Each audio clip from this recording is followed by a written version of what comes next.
আসসালামু আলাইকুম ওরহমতুল্লাহি ওবরাকাতুহ। বিসমিল্লাহ ওয়াসসালাতু ওয়াসসালামু আলা রাসূলিল্লাহ ওয়া আলা আলিহি ওয়া সাহবিহি ওয়া মান ওয়ালা, আম্মা বা'দ। আউযু বিল্লাহি মিনাশ শাইতানির রাজীম। ইন্নাল্লাহা লা ইয়াগফিরু আন ইউশরাকা বিহি ওয়া ইয়াগফিরু মা দুনা যালিকা লিমান ইয়াশা। আলহামদুলিল্লাহ, আল্লাহ রাব্বুল আলামিনের প্রশংসা যে আল্লাহ সুবহানাহু ওয়া তাআলা আমাদেরকে ভালো রেখেছেন। শান্তি ও দরুদ বর্ষিত হোক রাসূলুল্লাহ সাল্লাল্লাহু আলাইহি ওয়াসাল্লামের উপর। আল্লাহুম্মা সাল্লি আলা মুহাম্মদ ওয়া আলা আলি মুহাম্মদ। সুপ্রিয় দর্শক শ্রোতাবৃন্দ, আজকে আমাদের সাপ্তাহিক ধারাবাহিক কিতাবুত তাওহীদের ব্যাখ্যা তাইসিরুল আজিজ থেকে 18তম ক্লাসে আমরা উপনীত হতে পেরেছি। আল্লাহ রাব্বুল আলামিনের আমরা আরও শুকরিয়া আদায় করছি, আলহামদুলিল্লাহ, যিনি আমাদেরকে তৌফিক দিয়েছেন, এবং কৃতজ্ঞতা জানাচ্ছি ঢাকা ইসলামিক সেন্টার খিলক্ষেতকে যারা সুন্দর একটি আয়োজন রেখেছে মানুষের মধ্যে পবিত্র কোরআন এবং সুন্নাহ ভিত্তিক বিশুদ্ধ আকীদা এবং তাওহীদের বিষয়ে মানুষকে জানানোর জন্য। আল্লাহ রাব্বুল আলামিন আমাদের প্রত্যেকের প্রচেষ্টাকে কবুল করুন, আল্লাহুম্মা আমিন। সুপ্রিয় দর্শক শ্রোতাবৃন্দ, আমরা গত সপ্তাহের ক্লাসে আলোচনা করেছিলাম সেই বিখ্যাত হাদিস থেকে, যেখানে রাসূলুল্লাহ সাল্লাল্লাহু আলাইহি ওয়াসাল্লাম সুসংবাদ দিয়েছেন তিন শ্রেণীর মানুষকে আল্লাহ রাব্বুল আলামিন কিয়ামতের কঠিন সময়ে বিনা হিসাবে বিনা আযাবে জান্নাতে প্রবেশ করাবেন।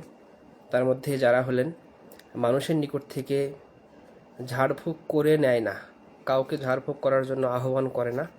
দ্বিতীয়ত, যারা মানুষের নিকট থেকে অন্য কারোর নিকট থেকে আগুনের সেক দিয়ে চিকিৎসা গ্রহণ করে নেয় না। তৃতীয়ত, যারা কোনো কাজের শুরুতে শুভ অশুভ হিসাবে পাখি উড়িয়ে ভাগ্য নির্ণয় করে না। এগুলো খোরাফাত থেকে যারা দূরে, তাদেরকে আল্লাহ রাব্বুল আলামিন ওয়াদা করেছেন কিয়ামতের কঠিন সময়ে 70,000 উম্মতে মুহাম্মাদীকে, সেই বৈশিষ্ট্যের মানুষদেরকে জান্নাতে প্রবেশ করাবেন বিনা হিসাবে এবং বিনা আযাবে। অত্র হাদিসটি যখন রাসূলুল্লাহ সাল্লাল্লাহু আলাইহি ওয়াসাল্লাম তার সাহাবীদেরকে শুনিয়ে দিলেন, তখন তার সাথে একদল সাহাবী ছিলেন। তার মধ্যে একজন সাহাবী উক্কাশা ইবনে মিহসান, একজন বিখ্যাত সাহাবী তিনি ছিলেন। তখন তিনি দাঁড়ালেন এবং দাঁড়িয়ে গিয়ে বললেন যে, হে রাসূল সাল্লাল্লাহু আলাইহি ওয়াসাল্লাম, উদু আল্লাহ আন ইয়াজআলানি মিনহুম, আপনি আল্লাহর নিকটে দোয়া করুন যাতে করে আল্লাহ রাব্বুল আলামিন আমাকে সেই 70,000 মানুষের অন্তর্ভুক্ত করেন। ক্বালা আনতা মিনহুম, তখন রাসূলুল্লাহ সাল্লাল্লাহু আলাইহি ওয়াসাল্লাম বললেন যে, হ্যাঁ, তুমি তাদের অন্তর্ভুক্ত। সুবহানাল্লাহি ওয়া বিহামদিহি। সুম্মা কামা রাজুলুন আখার, তারপর দ্বিতীয় একজন ব্যক্তি দাঁড়িয়ে গেল এবং তিনি বললেন যে, হে রাসূল সাল্লাল্লাহু আলাইহি ওয়াসাল্লাম, উদু আল্লাহ আন ইয়াজআলানি মিনহুম, আমার জন্য দোয়া করুন যাতে করে আমিও তাদের অন্তর্ভুক্ত হতে পারি। তখন রাসূল সাল্লাল্লাহু আলাইহি ওয়াসাল্লাম বললেন, সাবাকাকা বিহা উক্কাশা, তোমার আগে উক্কাশা অগ্রগামী হয়েছে, অর্থাৎ তার জন্য তিনি এই দোয়া করলেন না। তো এই অংশের ব্যাখ্যা আমরা ইনশাআল্লাহ দেখব। শেখ সুলাইমান রাহিমাহুল্লাহ চমৎকার ব্যাখ্যা করেছেন, এবং এরপরে নতুন আমরা তৃতীয় অধ্যায় শুরু করবো ইনশাআল্লাহ তাআলা। তো উক্কাশা একজন বিখ্যাত সাহাবী, উক্কাশা ইবনে মিহসান আল আসাদি মিন বানি আসাদ ইবনে খুজাইমা, তিনি আসাদ ইবনে খুজাইমা গোত্রের একজন সাহাবী ছিলেন। মিন খুলাফাই বানি উমাইয়া শাসন আমলে তিনি দায়িত্বপ্রাপ্ত হয়েছিলেন। কানা মিনাস সাবিকিন মিনাল ইসলাম, তিনি ইসলামের প্রাথমিক পর্যায়ে যারা ইসলাম গ্রহণ করেছিলেন শুরুর দিকে তার মধ্যে একজন ইনি ছিলেন সাহাবী উক্কাশা রাদিয়াল্লাহু আন। অমিন আজমাদের রিজাল হাজারা ওয়া শাহিদা বাদরান, তিনি হিজরত করেছেন মক্কা থেকে মদিনা এবং বদরের মতো গুরুত্বপূর্ণ যুদ্ধে সশরীরে উপস্থিত হয়েছিলেন। প্রখ্যাত ঐতিহাসিকবিদ ইবনে ইসহাক রাহিমাহুল্লাহ তার বিখ্যাত গ্রন্থের মধ্যে বলেন, সিরাত ইবনে ইসহাকের মধ্যে, যে খায়রু ফারিসিন ফিল আরবি উক্কাশা, পারস্যর যতগুলো মানুষ ছিল তার মধ্যে উক্কাশা একজন সম্মানিত এবং উত্তম ব্যক্তি ছিলেন। এবং তার সম্মান এবং মর্যাদার বিষয়ে স্পষ্টত আরও যেটা পাওয়া যায় সেটা হলো মানাকিবুহু মাশহুরাহ উস্তুশহিদা ফি কিতালির রিদ্দাহ মা খালিদ, যেটা রাসূল সাল্লাল্লাহু আলাইহি ওয়াসাল্লামের মারা যাওয়ার পরে যে রিদ্দার যুদ্ধ হয়েছিল, ধর্মত্যাগীদের যুদ্ধ, ভয়াবহ যুদ্ধ, সেই যুদ্ধে তিনি অংশগ্রহণ করেছিলেন। তোলাইহাত আল আসাদি, এবং সেই ধর্মত্যাগীদের যুদ্ধে অংশগ্রহণ করে উক্কাশা রাদিয়াল্লাহু আনহু শাহাদাত বরণ করেন। যাকে হত্যা করেছিল তাকে শহীদ করেছিলেন কে? তোলাইহাত আল আসাদি, যে পরে আবার ইসলাম গ্রহণ করেছিল। তো এইভাবে উক্কাশা রাদিয়াল্লাহু আনহু শাহাদাত বরণের মাধ্যমে দুনিয়া থেকে বিদায় হন, যার জান্নাতের সার্টিফিকেট রাসূলুল্লাহ সাল্লাল্লাহু আলাইহি ওয়াসাল্লাম সেই বৈঠকে দিয়েছিলেন। তো এখানে একটা সংযুক্তি, আমরা অনেকে মনে করি যে রাসূলুল্লাহ সাল্লাল্লাহু আলাইহি ওয়াসাল্লাম যে 10 জন সাহাবীর নাম বলেছিলেন যে জান্নাতি, এর বাহিরে আরও কি অন্য অন্য কোনো সাহাবী সম্পর্কে বলেছিলেন? এর উত্তর হলো হ্যাঁ, আরও বিভিন্ন বিবরণে পাওয়া যায়। যেমন এই বিবরণে ওক্কাশা রাদিয়াল্লাহু আনহুর কথা স্পষ্টত পাওয়া গেল তিনি জান্নাতি সাহাবী। এভাবে বাইয়াতুর রিদওয়ানে যারা অংশগ্রহণ করেছেন, যারা বদরের যুদ্ধে অংশগ্রহণ করেছেন, এরকমভাবে বিভিন্ন প্রেক্ষাপটে পাওয়া যায়। আরও সেই 10 জন সম্মানিত সাহাবী ছাড়াও আরও বেশ সাহাবীদেরকে রাসূল সাল্লাল্লাহু আলাইহি ওয়াসাল্লাম বিভিন্ন প্রেক্ষাপটে বিভিন্ন সময় তিনি তাদেরকে জান্নাতি হিসাবে ঘোষণা দিয়েছেন। সুবহানাল্লাহি ওয়া বিহামদিহি। তো এখানে এ বিষয়ে ইবনে হাজার রাহিমাহুল্লাহ সহ আর বেশ কিছু ওলামাগণ বেশ কিছু কথা বলেছেন। হাদিসে যেটা এসেছে উদউল্লাহ আইয়াজ আলানি মিনহুম, ওক্কাশ রাদিয়াল্লাহু আনহু বললেন যে হে আল্লাহর রাসূল, আমার জন্য আপনি দোয়া করুন যাতে করে আমি সেই 70,000 মানুষের অন্তর্ভুক্ত হতে পারি। বুখারীর রিওয়ায়াতে এসেছে ফাকালা, তখন আল্লাহ রাসূল বললেন যে আল্লাহুম্মা জাআলহু মিনহুম, হে আল্লাহ তুমি তাদের অন্তর্ভুক্ত করে নাও ওক্কাশাকে।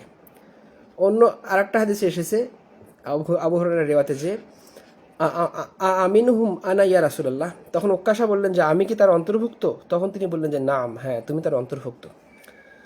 ইমাম ইবনে হাজার আসকালানি রাহিমাহুল্লাহ তিনি বলছেন যে ওয়া ইজমাউ বিআন্নাহু সাআলা দুআ আউয়ালান, যে ওক্কাশা রাদিয়াল্লাহু আনহু সেই বৈঠকের মধ্যে সমস্ত মানুষের মধ্যে তিনি প্রথম আল্লাহ রাসূলের নিকটে দোয়া চেয়েছিলেন। ফাদাআ লাহু, তখন রাসূল সাল্লাল্লাহু আলাইহি ওয়াসাল্লাম তার জন্য দোয়া করলেন। সুম্মাস্তাফহামা হাল উজিব, তারপরে তিনি আবার প্রশ্ন করলেন যে আমি যে দোয়া আপনার নিকটে চাইলাম সেটা কি কবুল হয়েছে? তখন তিনি রাসূল সাল্লাল্লাহু আলাইহি ওয়াসাল্লাম বললেন যে হ্যাঁ, আমার দোয়া কবুল করা হয়েছে। আর আমাদের নবী সাল্লাল্লাহু আলাইহি ওয়াসাল্লামের একটি বিশেষ মুজিজা, তার একটা নিদর্শন ছিলেন যে তিনি কারো জন্য কোনো দোয়া করলে সেটা কবুল হতো, যেটা স্পষ্টত খাসাইসুল আম্বিয়া, নবী রাসূলদের একটা বিশেষ মর্যাদা। তারা তাদের জীবদ্দশায় যার জন্য দোয়া করেন, সেটা বদ দোয়া হোক অথবা ভালো দোয়া হোক, সেটা কবুল হয়ে যায়। যেমনভাবে পাওয়া যায় আল্লাহ নবী সাল্লাল্লাহু আলাইহি ওয়াসাল্লাম খন্দকের ময়দানে কাফেরদের জন্য বদদোয়া করেছিলেন। আল্লাহ রাব্বুল আলামিন সেই বদদোয়া কবুল করে অনেক ঝড় বৃষ্টি দিয়ে তাদেরকে মদিনা থেকে বিতাড়িত করেছিলেন। এভাবে রাসূল সাল্লাল্লাহু আলাইহি ওয়াসাল্লাম বিভিন্ন প্রেক্ষাপটে যে দোয়াগুলো করেছেন, যেমন উহুদের ময়দানে যুদ্ধের আগের রাত্রিতে আল্লাহ নবী সাল্লাল্লাহু আলাইহি ওয়াসাল্লাম রাতের অন্ধকারে সেজদায় পড়ে অনেক দোয়া করেছিলেন, বদরের প্রান্তরে দোয়া করেছিলেন, অর্থাৎ রাসূল সাল্লাল্লাহু আলাইহি ওয়াসাল্লামের দোয়াগুলো কবুল হতো। তো তিনি দোয়া করেছেন এবং তার দোয়া কবুল হয়েছেন। তো এখান থেকে স্পষ্ট একটা বিশেষ মর্যাদা পাওয়া যায়, সেটা হলো তলাবুদ দুআ মিনাল ফাদিল, সম্মানিত ব্যক্তির নিকট থেকে দোয়া চাওয়া। রাসূল সাল্লাল্লাহু আলাইহি ওয়াসাল্লাম যেমন তার সাহাবীদের জন্য দোয়া করেছেন, অনুরূপভাবে সম্মানিত যে কোনো ব্যক্তি তার নিকট থেকে, জীবিত ব্যক্তির নিকট থেকে দোয়া চাওয়া যায়। যেমন বাবা মা, ওস্তাদ, মুরব্বী ব্যক্তি, সম্মানিত ব্যক্তি, কোনো আলেম, তাকওয়াশীল ব্যক্তি, পরহেজগার ব্যক্তির নিকট থেকে দোয়া চাওয়া একটা ভালো গুণ। আল্লাহ রাব্বুল আলামিন তার মাধ্যমে, দোয়া চাওয়ার মাধ্যমে আপনার আমার আশা পূর্ণ করতে পারেন, তবে জীবিত হওয়া শর্ত। রাসূল সাল্লাল্লাহু আলাইহি ওয়াসাল্লাম মারা যাওয়ার পরে তার কবরের নিকটে গিয়ে তার নিকটে কিছু চাওয়াও বৈধ নয়, কারণ সেটা স্পষ্টত জীবিত অবস্থায়। কারণ এই আয়াতগুলো, এই হাদিসগুলো সাহাবীগণ আমাদের চেয়ে বেশি বুঝতেন। যখন রাসূল সাল্লাল্লাহু আলাইহি ওয়াসাল্লাম মারা গেলেন, তখন তারা রাসূল সাল্লাল্লাহু আলাইহি ওয়াসাল্লামের আপন চাচা তার নিকটে গিয়ে বৃষ্টি প্রার্থনার জন্য দোয়া চেয়েছেন, রাসূলের কবরের নিকটে গিয়ে কিন্তু দোয়া চায় নাই। কিন্তু এই বিষয়গুলো জেনে না বুঝে যারা কবর পূজারী, মাজার পূজারী, তারা এভাবে শিরকের মধ্যে নিবচিত হয়। স্বয়ং রাসূলুল্লাহ সাল্লাল্লাহু আলাইহি ওয়াসাল্লামের বর্তমানে কবর, তার কবরের নিকটে গিয়েও কিছু চাওয়া কোনো শরীয়তের বৈধতার কিছু নয়, স্পষ্টত শিরকের দিকে নিয়ে যায়। এভাবে বিভিন্ন পীর আউলিয়া বা বিভিন্ন মাশায়েখ, বিভিন্ন বুজুর্গ ব্যক্তির কবরের নিকটে গিয়েও কিছু চাওয়ার কোনো পথ ঘাট ইসলামে নেই। জীবিত ব্যক্তি যিনি জীবিত রয়েছেন তার নিকটে দোয়া চাওয়া বৈধ, যেমনটা রাসূলুল্লাহ সাল্লাল্লাহু আলাইহি ওয়াসাল্লাম জীবিত থাকা অবস্থায় তার সাহাবীগণ তার নিকটে দোয়া চাইতেন এবং তিনি দোয়া করতেন।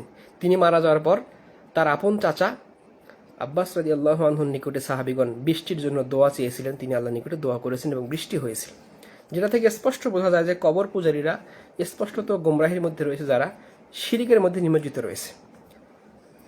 তো এরপরে সুম্মা কামা ইলাইহি রাজুলুন আখার, ওক্কাশা রাদিয়াল্লাহু আনহুর এই দোয়া চাওয়ার দেখে আর দ্বিতীয় একজন ব্যক্তি তিনি দাঁড়িয়ে গেলেন। তার নাম উল্লেখ করা হয় নাই। তিনি কে ব্যক্তি বা তার পরিচয় কি সেটা স্পষ্টত পাওয়া যায় না, সেটা স্পষ্টত কোথাও পাওয়া যায় না, যেটা স্পষ্টত মোবহাম, অস্পষ্ট রয়েছে। তখন সেই দ্বিতীয় ব্যক্তিকে রাসূল সাল্লাল্লাহু আলাইহি ওয়াসাল্লাম বললেন যে সাবাকাকা বিহা ওক্কাশা, তোমার চেয়ে ওক্কাশা অগ্রগামী হয়েছে। অর্থাৎ তার রিকোয়েস্ট রাসূল সাল্লাল্লাহু আলাইহি ওয়াসাল্লাম আর গ্রহণ করলেন না। এর বেশ কিছু হিকমা রয়েছে, কারণ রয়েছে। তো তার মধ্যে যেটা চমৎকার একটি কারণ, কেন ওক্কাশা রাদিয়াল্লাহু আনহুর পরে রাসূল সাল্লাল্লাহু আলাইহি ওয়াসাল্লাম দ্বিতীয় সেই সাহাবীর আর রিকোয়েস্ট গ্রহণ করলেন না, তার একটা কারণ উল্লেখ করেছেন ইমাম কুরতুবী রাহিমাহুল্লাহ, যে লাম ইয়াকুনি ইনদা সানি মিনাল আহওয়াল মাকানা ইনদা ওক্কাশা, ওক্কাশা রাদিয়াল্লাহু আনহুর পরে দ্বিতীয় ব্যক্তির জন্য তিনি কেন এটা গ্রহণ করেন নাই। ফালিযালিকা লাম ইউজিব ইদ লাউ আজাবাহু লাজাজা আইয়াতলুবা যালিকা কুল্লু মান কানা হাদির। একটা কারণ হলো, যদি সেখানে তিনি রাসূল সাল্লাল্লাহু আলাইহি ওয়াসাল্লাম দ্বিতীয় ব্যক্তির জন্য দোয়া করতেন, তার রিকোয়েস্ট গ্রহণ করতেন, তাহলে সেই মাজলিসে যত ব্যক্তি উপস্থিত ছিল তারা সকলেই তারপরে আবার দোয়া চাইতেন। এটা একটা কারণ। ফাসাদ্দাল বাবা বিকাউলিহি যালিক, এজন্য রাসূলুল্লাহ সাল্লাল্লাহু আলাইহি ওয়াসাল্লাম এই দ্বিতীয় ব্যক্তিকে থামিয়ে দিলেন এবং তিনি আর অন্য কাউকে সুযোগ দিলেন না। এছাড়া আর অন্য কোনো কারণ হতে পারে, বা অনেকে বলতে চাইছেন, যেটা বিভিন্নভাবে পাওয়া যায়, যে দ্বিতীয় যে ব্যক্তি দোয়া চেয়েছিল সেই ব্যক্তি ছিল মুনাফিক, এজন্য তার জন্য রাসূল সাল্লাল্লাহু আলাইহি ওয়াসাল্লাম আর দোয়া করেন নাই। তবে প্রথম মতটি বেশি গ্রহণযোগ্য এবং অনেকে এটাকেই গ্রহণযোগ্য বলেছেন, যে সেখানে রাসূল সাল্লাল্লাহু আলাইহি ওয়াসাল্লাম এই একটা দরজাকে তিনি খুলে দেন নাই, যার মাধ্যমে ফিতনা হতে পারে, বা যার মাধ্যমে একটা বিশৃঙ্খলা তৈরি হয়ে যেতে পারে, বা সেখানে পরিবেশটা অন্যরকম হয়ে যেতে পারে, এবং তিনি ওহির মাধ্যমে জেনেছেন বলেই তারপরে তিনি আর অন্য কারোর জন্য সেই মজলিসে ওক্কাশার মধ্যে দোয়া করলেন না। এটাই স্পষ্টত বিবরণ পাওয়া যায়। কুলতু হাযা আওলা মা কিলা ফি তা'বিলিহি ওয়া ইলাইহি মালা শাইখুল ইসলাম। শেখ রাহিমাহুল্লাহ তিনি যেটা বলেছেন, কিতাবুত তাওহীদের ব্যাখ্যাকার শেখ সুলাইমান রাহিমাহুল্লাহ তিনিও বলেছেন যে আমি এটাই বলি যেটা শাইখুল ইসলাম ইবনু তাইমিয়া রাহিমাহুল্লাহ বলেছেন, অর্থাৎ ইমাম কুরতুবী রাহিমাহুল্লাহর কথাটা। এরপরে এই অধ্যায়ের শেষে বেশ কিছু মাসআলা আমরা জানতে পারি এই অধ্যায় থেকে। এই অধ্যায় থেকে আমরা কি কি বিষয় জানতে পারি, বা এখান থেকে আমরা যে অধ্যায়টা পড়লাম সেখান থেকে শিক্ষণীয় বিষয়গুলো কি, তার একটা সুন্দর চার্ট মুহাম্মদ ইবনে আব্দুল ওয়াহাব রাহিমাহুল্লাহ তিনি প্রতিটি অধ্যায়ের শেষে সংযুক্ত করেছেন। কিতাবুত তাওহীদের প্রতিটি অধ্যায়ের শেষে এই মাসআলাগুলো বের করা আছে, যেখান থেকে আমরা জানতে পারি আসলে তিনি কত বড় আলেম ছিলেন, তার ইজতিহাদি ক্ষমতা কত বেশি ছিল, যেগুলো প্রতিটি লাইন পড়লে আপনি বুঝতে পারবেন। এই অধ্যায়ের মধ্যে শিক্ষণীয় বিষয় হলো প্রথমত মারিফাতু মারাতিবিন নাস ফিত তাওহীদ, তাওহীদ অনুযায়ী মানুষের মর্যাদা এবং সম্মান লিখিত হয়। সমস্ত মানুষ এক শ্রেণীভুক্ত নয়। যার তাকওয়া যত বেশি, যার তাওহীদ যত সুদৃঢ় হবে, যার আকীদা যত শুদ্ধ হবে, যার ঈমান যত মজবুত হবে, সেই ব্যক্তির মার্তাবা, তার স্থান আল্লাহর নিকটে ততটাই উন্নীত হবে। অর্থাৎ মানুষকে বিচার করা হয় তাওহীদের ভিত্তিতে। যে যতটুকু তাওহীদ বাস্তবায়ন করতে পেরেছে সেই ব্যক্তি আল্লাহর নিকটে ততটা বেশি সম্মানিত। সুবহানাল্লাহ। সানাউহু সুবহানাহু ওয়া তাআলা আলা ইব্রাহিম বিকাউনিহি লাম ইয়াকুন মিনাল মুশরিকিন। আল্লাহ রাব্বুল আলামিন এই যে অধ্যায়ের মধ্যে আমরা বললাম ইব্রাহিম আলাইহিস সালাম সম্পর্কে যে আয়াত নাজিল করা হয়েছে, সেখানে বলা হলো যে ইব্রাহিম আলাইহিস সালামের প্রশংসা আল্লাহ রাব্বুল আলামিন স্বয়ং করলেন। এটা হলো তাওহীদের জন্য। তিনি মুশরিকের অন্তর্ভুক্ত ছিলেন না, তিনি মুওয়াহহিদ ছিলেন, একজন তাওহীদপন্থী মানুষ ছিলেন। অথচ তার সময় তার নিজের বাড়িতে তার বাবা সহ সমস্ত মানুষরা ছিল স্পষ্ট মুশরিক। এই কঠিন পরিবেশের মধ্যেও ইব্রাহিম আলাইহিস সালাম নিজের তাওহীদকে তিনি বিক্রি করেন নাই। কঠিন পরিবেশেও তিনি তাওহীদের উপরে ছিলেন। ইসলামী আকীদার সাথে, তাওহীদ ঈমানের সাথে কোনো বিন্দুমাত্র কোনো আপোষ করে তিনি চলেন নাই। 3 নাম্বার, সানাউহু আলা সাদাতিল আউলিয়া বিসালামাতিহিম মিনাশ শিরক। আল্লাহ রাব্বুল আলামিন এভাবেই কোরআনের মধ্যে বিভিন্ন নবী রাসূলদের প্রশংসা জ্ঞাপন করেছেন। তার একটি কারণ হলো তারা প্রত্যেকেই শিরক থেকে মুক্ত ছিল, প্রত্যেকেই তাওহীদের উপরে ছিল। এজন্য আল্লাহ রাব্বুল আলামিন বিভিন্ন প্রেক্ষাপটে বিভিন্ন নবী এবং রাসূলদের প্রশংসা জ্ঞাপন করেছেন। 4 নাম্বার ফায়দা হলো কাউনু তারিকিল রুকাইয়াহ ওয়াল কাইয়ি মিন তাহকিকিত তাওহীদ।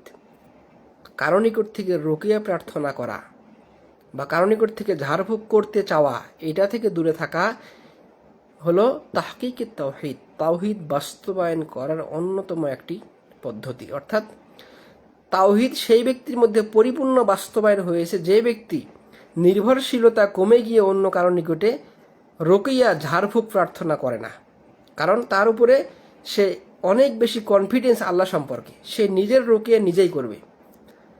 এটা হলো তাওহীদের একটা পরিপূর্ণ বাস্তবায়নের একটা বাহ্যিক রূপ। সুবহানাল্লাহি ওয়া বিহামদিহি। কাউনুল জামি' লিতিলকাল খিসাল হুয়া তাওয়াক্কুল। আর এখানে এই বিস্তারিত হাদিসের মাধ্যমে স্পষ্ট এটাই বোঝা গেল, আল্লাহ রাব্বুল আলামিন ওই 3 শ্রেণীর মানুষকে বিনা হিসাবে বিনা আযাবে জান্নাতে প্রবেশ করাবেন। কেন কি? তারা ছিল কামালুত তাওয়াক্কুল, তারা তাওয়াক্কুলের পরিপূর্ণ স্থানে তারা পৌঁছে গিয়েছিল। তাদের উপরে আল্লাহ ভরসা এতটাই বেশি ছিল যে সেই ব্যক্তিরা কারো নিকট থেকে তাওয়াক্কুল কমে যাবে এই ভয়ে তারা কারো নিকট থেকে রুকিয়া প্রার্থনা করতো না, নিজের রুকিয়া নিজেই করত, বা তারা কারো নিকট থেকে সেটা প্রার্থনা করতো না, চাইতো না।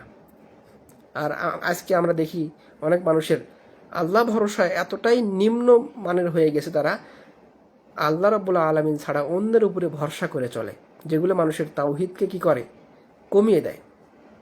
হিরসুহুম আলাল খায়র, সাহাবীগণ এভাবেই তারা প্রত্যেক কাজেই কল্যাণের নিকটে এগিয়ে যেতেন, এবং তারা যে কোনো কল্যাণকর কোনো কিছু আছে সেখানে তারা পৌঁছে যেতেন, বিন্দুমাত্র তারা অপেক্ষা করতেন না।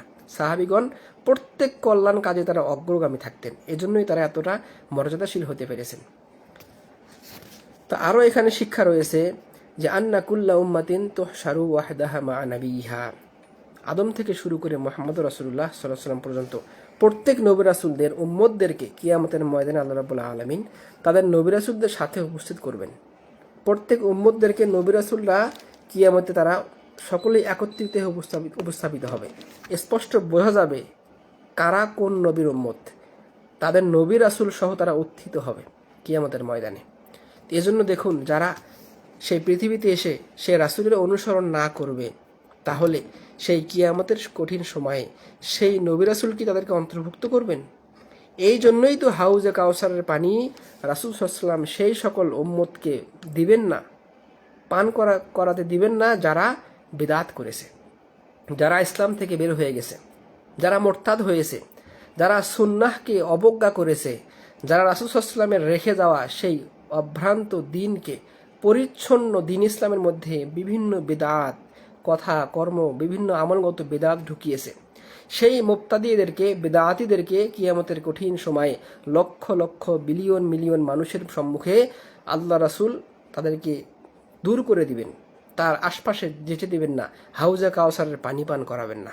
এজন্য বেদাতীদের দুনিয়ায় তো তাদের লাঞ্ছনা রয়েছেই, কিয়ামতের ময়দানে তাদের প্রথম লাঞ্ছনা হলো তারা কিয়ামতের ময়দানে রাসূল সাল্লাল্লাহু আলাইহি ওয়াসাল্লামের উম্মতের অন্তর্ভুক্ত হিসেবে তারা গণ্য হবে না। আল্লাহ নবী সাল্লাল্লাহু আলাইহি ওয়াসাল্লাম তাদেরকে বিতাড়িত করবেন, তারা হাউজে কাউসারের সেই সুমিষ্ট পানি পান করা থেকে বঞ্চিত থাকবে। এটাই বেদাতীদের কিয়ামতের ময়দানের প্রথম অপমান, এবং চূড়ান্ত অপমান হলো তাদেরকে অধোমুখে জাহান্নামে নিক্ষেপিত করা হবে। এই জন্য বেদাতের মাধ্যমে ইবলিস সবচেয়ে বেশি খুশি হয়, কারণ একজন পাপী যে অন্য কোনো পাপ করে, সেই পাপ করার সময় সে অনুশোচনা করে পরবর্তীতে যে এটা আমি পাপ করেছি। একজন চোর চুরি করে, কিন্তু সে অনুশোচনা ভোগ করে যে আমি এটা অপরাধ করলাম, তার মধ্যে অপরাধ বোধ কাজ করে। কিন্তু একজন বেদাতি সেটা সে দিনের মতো মনে করেই সে করে, সে কখনোই সে মনে করে না সেটা সে বেদাত করছে, কারণ সে সারা জীবন সেটাকে ইবাদত মনে করেই করছে, অথচ সেটা ইবাদত নয়। যেমন দেখুন, আজকে অথবা কালকে দেখবেন বিভিন্ন জায়গায় মুসলিম দেশগুলোতে শবে মেরাজ নামে একটা দিন পালন করা হবে, যেটা স্পষ্ট একটা বেদাতি উৎসব। রাসূল সাল্লাল্লাহু আলাইহি ওয়াসাল্লামের ঈদে মিলাদুন নবী, রাসূল সাল্লাল্লাহু আলাইহি ওয়াসাল্লামের জন্ম তারিখ হিসেবে পালন করা অনেকে পালন করে, এগুলো স্পষ্টত বেদাত। বদর দিবস, কত দিবস পালন করছে যেগুলো ইসলামের সাথে কোনো সম্পর্ক নেই। মেরাজের রজনী কোন মাসে হয়েছিল সেটা নিয়ে অনেক বড় ইখতিলাফ রয়েছে। মেরাজ অবশ্যই সত্য, ইসরা এবং মেরাজ, রাসূলুল্লাহ সাল্লাল্লাহু আলাইহি ওয়াসাল্লাম তিনি সপ্ত আসমানে গিয়েছিলেন, সেখানে নিয়ে যাওয়া হয়েছিল, এগুলো অবশ্যই সত্য এটা। কিন্তু কোন তারিখে হয়েছিল সেই তারিখটা ঘটা করে পালন করা প্রতি বছর, এটা স্পষ্টত ইসলামের মধ্যে নতুন সৃষ্টি। আর সেই তারিখ যদি অবশ্যই গুরুত্বপূর্ণ হতো, সাহাবীগণ সেটা লিখে রাখতেন। এত এত হাদিস লিখা রাখা হয়েছে, এত এত আমল তারা শিখিয়েছেন তার সন্তানদেরকে, প্রজন্মকে, তারা কেন এগুলো শিখান নাই? এগুলো দিন নয়। তাই সবে মেরাজের রজনী পালন করার কোনো বিষয় নয়। এটা রজব মাসে হয়েছে, বা অন্য কোনো মাসে হয়েছে, ইখতিলাফ রয়েছে। আর যদি রজব মাসেও হয়ে থাকে, এ বিষয়ে স্বর্ণযুগের কোনো আমল কোনো প্রমাণিত নয়। সাহাবি তাবিগণ কখনোই সবে মেরাজকে কেন্দ্র করে, রাসূল ইসলামের জন্মবার্ষিকী কেন্দ্র করে, অমুক সাহাবীর বিভিন্নকে কেন্দ্র করে, হোসাইনের মৃত্যুকে কেন্দ্র করে তারা কোনো কিছুই করেন নাই। এগুলো তৈরি করেছে ইসলামের মধ্যে বিভিন্ন শত্রুরা, যেগুলোর অগ্রভাগে রয়েছে এই রাফিদি শিয়ারা, যারা মুসলিমদের মধ্যে লক্ষ লক্ষ জাল জয়ীফ হাদিস তৈরি করেছে। আকিদা, আমলে, মুআমালাতে বিভিন্নভাবে তারা মুসলিমদেরকে তাদের কোরআন এবং সুন্নাহ থেকে দূরে সরানোর জন্য তারা এভাবেই বিভিন্ন কিছু তৈরি করে দিয়েছে। অতএব বেদাতিরা সাবধান হয়ে যেতে হবে। কিয়ামতের ময়দানে বেদাতিদের প্রথম আফসোস হবে রাসূলুল্লাহ সাল্লাল্লাহু আলাইহি ওয়াসাল্লাম যেদিন সমস্ত উম্মতের নবী রাসূলরা একত্রিত হবে তার উম্মতদেরকে নিয়ে, কিন্তু বেদাতিরা আল্লাহ নবী সাল্লাল্লাহু আলাইহি ওয়াসাল্লামের উম্মত হিসেবে পরিগণিত হতে পারবে না এবং তাদেরকে বিতাড়িত করা হবে। তারা হাউজে কাউসারের পানি থেকে বিতাড়িত করা হবে, যার কারণে সে কিয়ামতের ময়দানে অপমানিত হবে। এমনকি বেদাতিরা কবরে গিয়েই তাদেরকে রেখে আসার পরেই তারা কি হয়, অপমানিত হয়। যখন তাকে বলা হয় রাসূল সাল্লাল্লাহু আলাইহি ওয়াসাল্লামকে দেখিয়ে দিয়ে যে এই ব্যক্তিকে, তো যেই ব্যক্তি বিদআত করে মারা গেছে, রাসূল সাল্লাল্লাহু আলাইহি ওয়াসাল্লামকে পরিপূর্ণ অনুসরণ করেন নাই, সেই ব্যক্তি কখনোই কশিনকালেও কবরের মধ্যে সেই উত্তর সে দিতে পারবে না। এই জন্য বেদাতিদেরকে প্রতিটি পর্যায়ে তাকে ধরা খেতে হবে। আল্লাহ রাব্বুল আলামিন আমাদেরকে যাবতীয় বেদাত থেকে হেফাজত করুন, আল্লাহুম্মা আমিন। অত্র বিবরণের আরও একটি মাসআলা হলো যে আর রুখসাতু ফির রুকিয়া ফিল আইনি ওয়াল হুমা, যে বিষয়ে রুকিয়া করা যায়, নিজের রুকিয়া নিজেই করা যায়, নিজের ঝাড়ফুঁক করা যায়, তার মধ্যে একটি বৈধ রুকিয়া হলো যে বদ নজর থেকে বাঁচার জন্য, তারপরে বিভিন্ন বিষাক্ত কীট পতঙ্গ কামড় দেওয়ার পরে তার বিষ থেকে রক্ষার জন্য আল্লাহ রাসূল এবং তার সাহাবীগণ রুকিয়া করেছেন। নিজেরা রুকিয়া করেছেন, সন্তানদেরকে রাসূল সাল্লাল্লাহু আলাইহি ওয়াসাল্লাম বদ নজর থেকে বাঁচার জন্য বিশেষ দোয়া পড়ে ফু দিতেন, যেটা স্পষ্টত কোরআন সুন্নাহ থেকে প্রমাণিত। আর একটা মাসআলা এখান থেকে বের হয় যে আনতা মিনহুম আলামুন মিন আলামিন নবুওয়াহ, রাসূল সাল্লাল্লাহু আলাইহি ওয়াসাল্লাম যে সত্য নবী ছিলেন, তিনি যে সত্য রাসূল ছিলেন, তার একটা আলাম, তার একটা আলামত হলো, তার একটা বিশেষ নিদর্শন হলো তিনি জানতেন তাকে তার নিকটে ওহী আসতো। তাকে ওহীর মাধ্যমে বলে দেওয়া হয়েছে যে ওক্কাশা ইবনে মেহসান তিনি জান্নাতি সাহাবী। যখন তিনি প্রশ্ন করলেন, সুবহানাল্লাহি ওয়া বিহামদিহি, ফাদিলাতু ওক্কাশা, অত্র বিবরণে আরও বোঝা যায় যে ওক্কাশা রাদিয়াল্লাহু আনহুর মহান মর্যাদা ছিল। তিনি একজন জলিলুল কদর সাহাবী ছিলেন, যে সম্পর্কে অত্র বিবরণে স্পষ্টত হয়ে ওঠে। তো আলহামদুলিল্লাহ আমরা দ্বিতীয় অধ্যায় শেষ করলাম, এখন তৃতীয় অধ্যায় আমরা শুরু করব। বাবুল খাউফ মিনাশ শিরক, অতীব চমৎকার একটি অধ্যায় কিতাবুত তাওহীদের, যার অর্থ হলো শিরক থেকে ভীতি প্রদর্শন করা, শিরককে ভয় করা। মানুষের জীবনে, একজন মুসলিমের জীবনে সবচেয়ে ভয়ঙ্কর, সবচেয়ে মারাত্মক, সবচেয়ে ঈমান বিধ্বংসী সবচেয়ে বড় কারণ হলো, সবচেয়ে বড় পাপ হলো শিরকের পাপ। যারা তার জীবনে শিরক চিনতে পেরেছে তারা সফলকাম হবেই হবে ইনশাআল্লাহ। কারণ শিরকের সাথে কোনো মানুষ সহ অবস্থান করলে সেই ব্যক্তির মধ্যে ঈমান নামক নিয়ামত থাকবে না। বড় শিরক করলে সেই ব্যক্তি ঈমান থেকে বিচ্ছিন্ন হয়ে যায়, আর ছোট ছোট শিরক করলেও একসময় সেটাকে বড় শিরকের দিকে নিয়ে যায়। এজন্য মুহাম্মদ আব্দুল ওয়াহাব রাহিমাহুল্লাহ এখানে একটা অধ্যায় বেঁধেছেন, বাবুল খাউফ মিনাশ শিরক, শিরক থেকে ভীতি প্রদর্শন, শিরক থেকে ভয় করা, শিরককে কতটা বেশি ভয় করতে হয় সে সম্পর্কে অতীব চমৎকার আলোচনা তিনি এখানে করেছেন।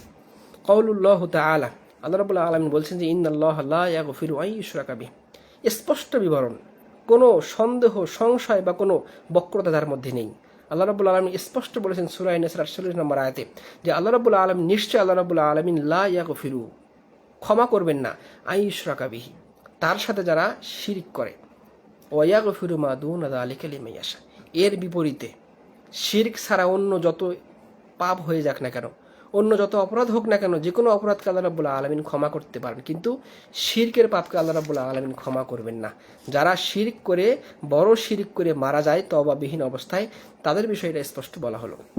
তো এর ব্যাখ্যায় শেখ রাহিমাহুল্লাহ বলছেন, শেখ সুলাইমান ইবনে আব্দুল্লাহ ইবনে মুহাম্মদ ইবনে আব্দুল ওয়াহাব রাহিমাহুল্লাহ বলছেন যে লাম্মা কানা শিরক আদামা দামবিন উসিয়াল্লাহু বিহি, আল্লাহ রাব্বুল আলামিন সবচেয়ে ভয়ঙ্কর, সবচেয়ে মারাত্মক পাপ হিসাবে শিরককে আখ্যায়িত করেছেন। ওয়ালিহাদা রাত্তাবা আলাইহি মিন উকুবাতিদ দুনিয়া ওয়াল আখিরা, এই জন্যই শিরকের দুনিয়া এবং পরকালীন শাস্তিও সবচেয়ে মারাত্মক। রাসূল সাল্লাল্লাহু আলাইহি ওয়াসাল্লাম মুশরিকদের সাথে যুদ্ধ করেছেন, যাদের রক্তকে হালাল করে দেওয়া হয়েছে। কেন? তারা মুশরিক, তাই তারা শিরক করেছে। তাই এজন্য দুনিয়া এবং আখিরাতে শিরকের চেয়ে জঘন্য অপরাধ এবং শিরকের চেয়ে মারাত্মক শাস্তি অন্য কোনো গুনাহের জন্য বলা হয়নি। মা লাম ইউরাত্তিবুহু আলা যামবিন সিওয়াহ মিন ইবাহাতিদ দিমা আহলিহি ওয়া মাওয়ালিহিম। এজন্য যারা মুশরিক, যাদের রক্ত হালাল করে দেওয়া হয়েছে, সেই ব্যক্তিদের, সেই মুশরিকদের, তাদের পরিবার পরিজন, তাদের যাবতীয় সম্পদকে তাদেরকে কি করা হয়েছে? মুসলিমের জন্য হালাল করা হয়েছে। এজন্যই যুদ্ধের ময়দানে যেই কাফেরদের সাথে মুসলিমরা যুদ্ধ করবে, যুদ্ধ করে বিজিত হলে সেই কাফেরদের পরিবারের সদস্যদের, সন্তানদের সমস্ত কিছু মুসলিমের আন্ডারে চলে আসে, যারা হবে মুসলিমদের দাসদাসী, এবং তাদের রেখে যাওয়া সমস্ত সম্পদগুলো মুসলিমরা গনিমত হিসাবে পেয়ে থাকে। এটাই শিরকের দুনিয়াবি ক্ষতি। শিরক করলে সেই ব্যক্তির পরিবার, তার অর্থ সম্পদ, তার সেই ব্যক্তির নিজের নিরাপত্তা আল্লাহ রাব্বুল আলামিন দেন না। শিরকের মাধ্যমে সেই ব্যক্তির যাবতীয় দায়িত্ব আল্লাহ রাব্বুল আলামিন ছেড়ে দেন। সেই ব্যক্তির কোনো দায়িত্ব আল্লাহ রাব্বুল আলামিন আর নেন না। এজন্যই মুশরিকদের রক্ত, তাদের সম্পদ, তাদের আহাল পরিবার, তাদের স্ত্রী সন্তান সমস্ত কিছু তাদের নিকট থেকে কি হয়? বিচ্ছিন্ন হয়ে যায়। এজন্য যদি আমরা শিরকটা বুঝতাম, তাহলে দুনিয়া এবং পরকালের যাবতীয় কল্যাণ আমাদের নিকটে এসে ধরা দিত। আল্লাহ রাব্বুল আলামিন তাই তো বলেছেন, যদি জনপদের মানুষরা শিরক থেকে মুক্ত হতো, তারা যদি আল্লাহর উপরে পরিপূর্ণ ঈমান নিয়ে আসতো এবং তারা শিরক থেকে মুক্ত হতে পরিপূর্ণভাবে, তাহলে আল্লাহ রাব্বুল আলামিন ঘোষণা দিয়েছেন, আমি আসমান দুনিয়ার সমস্ত রহমতের দরজাগুলোকে, কল্যাণের দরজাগুলোকে খুলে দিতাম এবং তারা দুনিয়াতে যাবতীয় কল্যাণ ভোগ করত। সুবহানাল্লাহি ওয়া বিহামদিহি। এজন্যই যেই জনপদে, যেই এলাকায় যত বেশি শিরক সংগঠিত হবে, যত বেশি কুফরি সংগঠিত হবে, যত বেশি পাপাচার সংগঠিত হবে, সেই এলাকাতে দুনিয়াবি গজব, আসমানি গজব ততটাই বেশি আসবে। আর যেই এলাকাতে, যেই জনপদে আল্লাহ রাব্বুল আলামিনের সাথে শিরক করা হবে না, যেখানে মুওয়াহ্হিদ মানুষের সংখ্যা বেশি, যেখানে তাওহীদপন্থী মানুষের সংখ্যা বেশি হবে, যারা প্রকৃতপক্ষে তাওহীদপন্থী, শিরক কখনো করবে না, সেই ব্যক্তিদের এলাকায়, সেই ব্যক্তিদের বাড়িতে, সেই দেশে, সেই জনপদে আল্লাহর পক্ষ থেকে দুনিয়ার যাবতীয় কল্যাণ আল্লাহ রাব্বুল আলামিন দিয়ে দিবেন। তার বাস্তব প্রমাণ আমরা দেখতে পাই। আপনি বর্তমান বিশ্বে দেখুন, সারা বিশ্বের মধ্যে মধ্যপ্রাচ্য দেশগুলো সবচেয়ে ধনী রাষ্ট্র। যেই দেশগুলোতে আল্লাহ রাব্বুল আলামিন এত বেশি খনিজ সম্পদ, এত বেশি বরকতের কারণ রেখেছেন, যেগুলো পৃথিবীর অন্য কোথাও নেই। পাশ্চাত্য পশ্চিমের দেশগুলোকে আপনারা যতই বড় মনে করেন, তারা মূলত জবরদখলকারী। পশ্চিমের কোনো দেশে যেখানে মুসলিমদের সংখ্যা কম, আজকের ইউরোপ, আমেরিকার কোনো দেশে কোনো আল্লাহ প্রদত্ত কোনো মূল্যবান খনিজ পদার্থ বা অন্য কোনো কিছু নেই। যত নিয়ামতগুলো আল্লাহ রাব্বুল আলামিন দিয়েছেন মুসলিম দেশগুলোতেই। আর তারা কি করে? তারা তাদের বিভিন্ন ক্ষমতা দেখিয়ে তারা মুসলিমদের দেশগুলোকে কি করে? জবরদখল করে, তারা বিভিন্ন প্রভাব খাটিয়ে, উপনিবেশবাদ করে, এভাবে বিভিন্নভাবে তারা কি করে? মুসলিমদের দেশ থেকে সমস্ত সম্পদগুলো তারা চুরি করে নিজেদের দেশে গিয়ে জমা করেছে। যেমনটা আমাদের ভারত উপমহাদেশে শত শত বছর ধরে এই বিনিয়ারা, ব্রিটিশ বিনিয়ারা আমাদের লক্ষ লক্ষ সম্পদ তারা দেশে নিয়ে গেছে। অনুরূপভাবে আফ্রিকার দেশগুলোতে, যেখানে মুসলিমদের দেশ, অনেক খনিজ সম্পদগুলো এই জবরদখল করে, জোর দখল করে তারা কি করেছে? ইহুদি খ্রিস্টানরা নিজেদের কবজায় নিয়ে গেছে। তারা জবরদখল করা ছাড়া তাদেরকে আল্লাহ রাব্বুল আলামিন দুনিয়ার কোনো সম্পদ দান করেন না। কিন্তু আপনি সৌদি আরবের দিকে তাকান, মধ্যপ্রাচ্যের দিকে তাকান, এমনকি আমাদের বাংলাদেশেও আল্লাহ রাব্বুল আলামিন কতটা সুন্দর নিয়ামত দিয়েছেন। জলজ সম্পদ, মৎস্য সম্পদ, নদীর সম্পদ, পানি সম্পদ, কৃষি সম্পদ সহ সমস্ত কিছু আল্লাহ রাব্বুল আলামিন আমাদেরকে দিয়েছেন। যদিও সেগুলো আমরা পরিপূর্ণ ভোগ করতে পারি না আমাদের পার্শ্ববর্তী দেশের আগ্রাসী হামলা এবং তাদের কূটকৌশলের জন্য। তবে যদি আমরা পরিপূর্ণ তাওহীদ বুঝতাম, বাংলাদেশের মানুষের যদি পরিপূর্ণ তাওহীদপন্থী হয়ে যেত, তারা যদি প্রকৃতপক্ষেই শিরক থেকে বিচ্ছিন্ন হতো, তাহলে আল্লাহ রাব্বুল আলামিন আমাদের এই নিয়ামতগুলোতে আরও শত বরকত দিয়ে ভরে দিতেন, যেভাবে আল্লাহ রাব্বুল আলামিন মধ্যপ্রাচ্যের সৌদি আরবকে ভরে দিয়েছেন। বিশ্বের সমস্ত দামি দামি বিষয় তাদের নিকটে রয়েছে এবং তারা আল্লাহ প্রদত্ত এই নিয়ামতগুলো পেয়েছেন, কারণ তারা, তাদের রাষ্ট্রগুলো এখনও শিরক মুক্ত। আলহামদুলিল্লাহ। সৌদি আরবের মানুষরা এখনও পর্যন্ত তারা শিরক মুক্ত অবস্থায় রয়েছে, যেখানে রাষ্ট্রীয়ভাবে কোনো শিরকের কোনো আড্ডা নেই, যেখানে রাষ্ট্রীয়ভাবে কোনো বিদআতের কোনো অবকাশ নেই, যেখানে সাধ্যমতো ইসলামী শরিয়ার অনেক বিধান যেখানে স্পষ্টত বাস্তবায়ন রয়েছে, যার মাধ্যমে আল্লাহ রাব্বুল আলামিন মানুষের সামাজিক নিরাপত্তা থেকে শুরু করে সমস্ত কল্যাণগুলোকে দিয়েছেন। এজন্যই শিরক হলো দুনিয়া এবং আখিরাতের সবচেয়ে জঘন্যতম বিষয় এবং মানুষের সবচেয়ে বড় অপরাধ, এবং এর শাস্তিও সবচেয়ে মারাত্মক। যার প্রথম শাস্তি হলো আল্লাহ রাব্বুল আলামিন মুশরিককে তার নিকট থেকে তার যাবতীয় দায়িত্ব তিনি ছেড়ে দেন। মুশরিকের কোনো দায়িত্ব আল্লাহ নেন না, মুশরিকের কোনো জিম্মেদারিত্ব আল্লাহর নিকটে নেই। তার রক্ত হালাল করে দেওয়া হয়েছে, তার সম্পদ হালাল করে দেওয়া হয়েছে, তার সন্তান সন্ততিকে মুসলিমদের জন্য হালাল করে দেওয়া হয়েছে। তো শেখ রাহিমাহুল্লাহ এখানে বলছেন, মিন বাইনা যুনুবি ইল্লা বিত্তাওবা মিনহু নাব্বাহাল মুসান্নিফ রাহিমাহুল্লাহ বিহাদিহি তারজামা আলা আন্নাহু ইয়ানবাগি লিল মুমিন আন ইয়াখাফা মিন ওয়া ইয়াহদারুহু। এজন্যই শেখ রাহিমাহুল্লাহ মুহাম্মদ ইবনে আব্দুল ওয়াহাব রাহিমাহুল্লাহ চমৎকার একটি বাব বেঁধেছেন যে শিরক থেকে ভয় করা। শিরক থেকে ভয় করলে মানুষ, প্রকৃতপক্ষে ভয় করলে সেই ব্যক্তি তাওহীদপন্থী হতে পারবে, যাতে করে মানুষরা আন ইয়াখাফা মিন, শিরক থেকে যথাযথ ভয় করতে পারে, ওয়া ইয়াহদারুহু, এবং শিরক থেকে দূরে থাকতে পারে নিজের আহাল পরিবারকে এবং সমস্ত মানুষদেরকে আহ্বান করতে পারে। ওয়া ইয়ারিফা আসবাবাহু ওয়া মাবাদিআহু ওয়া আনওয়াহু লিআল্লা ইয়াকা ফি, এমনকি শিরক থেকে বাঁচার যাবতীয় পন্থা সে অবলম্বন করতে পারে, এমনকি এমন কোনো রাস্তা যাতে করে সে না খুলে দেয় যার মাধ্যমে শিরক হতে পারে, এমন সম্ভাবনাময় রাস্তাগুলো বন্ধ করে দেওয়া হয়েছে।